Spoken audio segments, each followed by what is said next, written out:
If the president were to ask me my advice on how to deal with the worst recession since the Great Depression, I would politely ask him to turn off the teleprompter.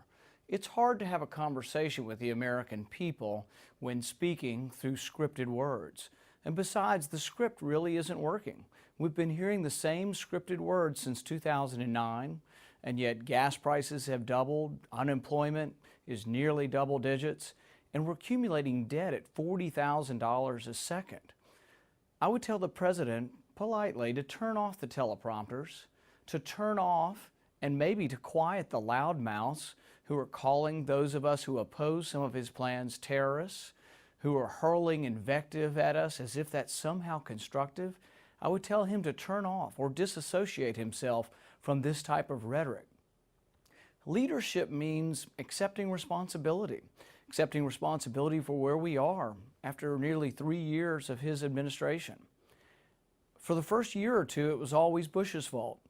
Oh, the economy, the recession, it's all Bush's fault. But at some point in time, leadership means accepting responsibility. We have unemployment nearly 10%. This administration is set to accumulate more debt than all 43 presidents combined. With the unemployment, 2 million people, 2 million new workers are out of work. Leadership means accepting responsibility.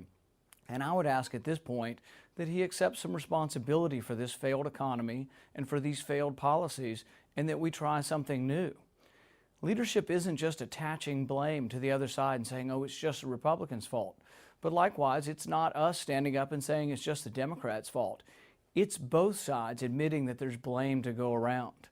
The number one problem that fuels our deficit crisis, that has us pushing on forward towards this deficit problem, is entitlements. And this is not anyone's fault. It's not the Democrats' fault. It's not the Republican fault. Entitlements are broken. Entitlements are broken for two incontrovertible facts. Number one, people are living longer. Number two, there are less workers and more retirees. When Social Security was started, there were dozens of workers for every retiree. Now we're less than 3 workers for each retiree, and we're headed towards a time when there's going to be 1 worker for 1 retiree. Social Security now pays out more than it brings in. These are just facts. We can fix these programs, but we can't fix them if we involve ourselves in the rhetoric where each side or one side is calling the other side terrorists. Mr. President, we need to get beyond that type of rhetoric, and we need to sit down together and try to figure out our nation's problems. Likewise, I don't think it's good for you to simply say, oh, it's the rich, blame the rich are not paying their fair share. Well, the facts speak otherwise.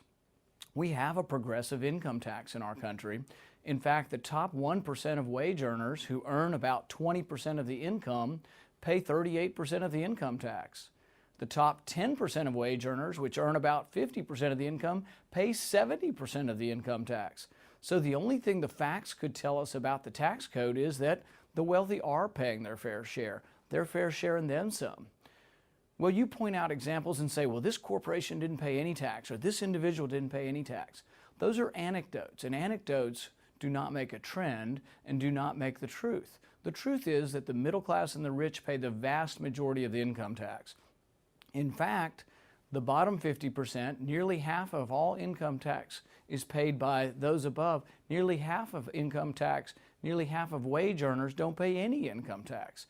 So really, we need to get our facts straight and get beyond sort of this blame the rich game, this class warfare, this class envy.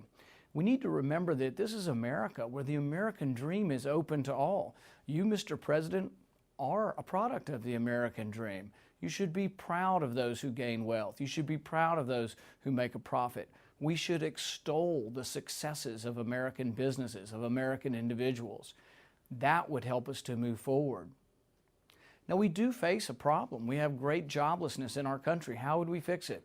I would have 5 different things that we would do, and I think if we did these, our economy would begin to rebound. We would see a recovery almost immediately. Number 1, we need a balanced budget amendment to the Constitution. For too long, we've been running these massive debts, and debt has a face. Some economists are saying that our debt causes 1 million people to be out of work each year. Debt also causes our prices to go up. Gas prices have doubled. That's because we're financing our debt by printing new money. And that's what the rising prices. These rising prices hurt seniors. These rising prices hurt those who are on the lower end of the socioeconomic ladder. So the first thing we need to do is get rid of our debt problem, a balanced budget amendment to the Constitution. Now, in order to do that, you have to also have a spending plan. So the second thing I'd say is we need a spending plan. You did propose a budget, but everybody voted against it. All 100 senators, all the Republicans, and all the Democrats voted against your plan. So obviously it wasn't a plan that was acceptable to representatives on either side of the aisle. But I think there is a spending plan that America would accept, and I call it the penny plan. The penny plan would cut spending by 1% each year for 6 years. Cut 1 penny out of every dollar of federal spending. Families have to do it across America when times are tight. Is there any reason why government couldn't cut 1% of spending? If you cut 1% of spending for 6 years and then free spending for 2 more years, your budget will balance in 8 years. So it's not enough just to have a balanced budget amendment. We have to have a spending plan that tells us and shows us how we could get to a balanced budget. Number 3, I think we should immediately cut in half the corporate income tax. We should eliminate capital gains taxes, and we should make the tax rates that are out there now, give them some permanence so businesses can have some predictability. Number 4, I think we need a regulatory moratorium. We need to add no new regulations. In fact, I think it would be a good idea to repeal 1 regulation every week until the economy starts recovering. The regulatory burden is adding $2 trillion to the economic woes that we have in our country.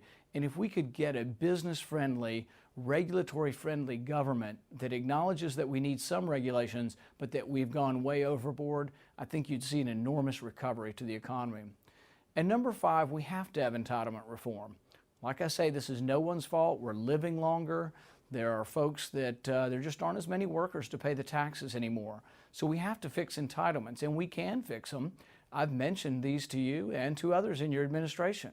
We could allow the age to gradually rise for Social Security over a 20, 30-year period, and we could allow means testing, which would mean that the rich would bear more of the burden of paying for their benefits and their entitlements.